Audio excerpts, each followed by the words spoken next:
Namaste Bharat.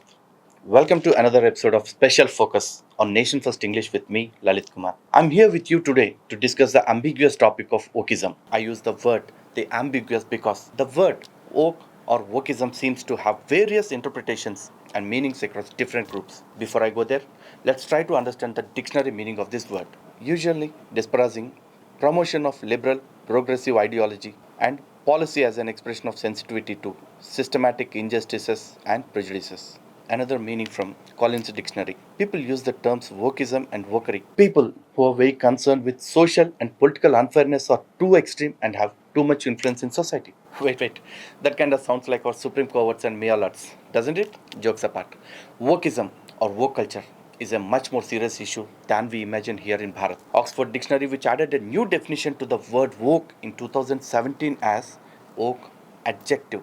Originally well informed, up to date, now chiefly alert to racial or social discrimination and injustice. Frequently in stay woke. In other words, wokeism is the path of outrage. To further understand wokeism and its concept, we need to first discuss critical race theory, that is CRT.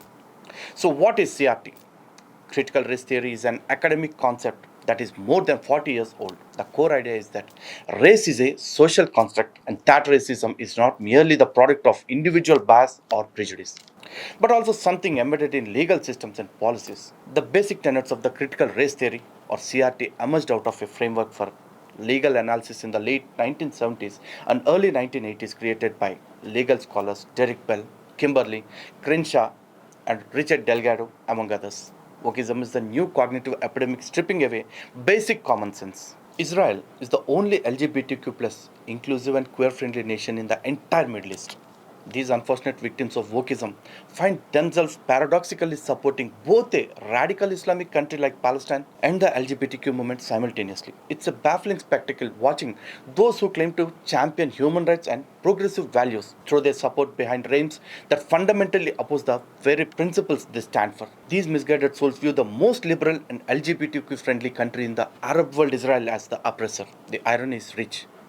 Israel, where LGBTQ individuals can live openly, freely, and proudly with dignity, is demonized. Meanwhile, they paint a theocratic state like Palestine, where being LGBT can result in a death sentence, as the victim. It's almost as if the ability to think critically has been completely eroded by the wave of woke rhetoric. What they fail to understand is that queer LGBTQIA+ would not survive for even 15 minutes in Gaza or any Sharia compliant nation. In the desperate attempt to appear progressive and inclusive, they have lost all the semblance of logical consistency, supporting a radical Islamic country like Palestine and the LGBTQ movement at the same time is not just contradictory.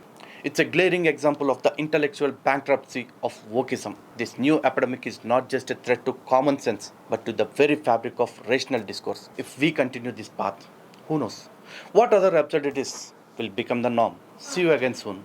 Until then, Jai Hind, Jai Sri Ram.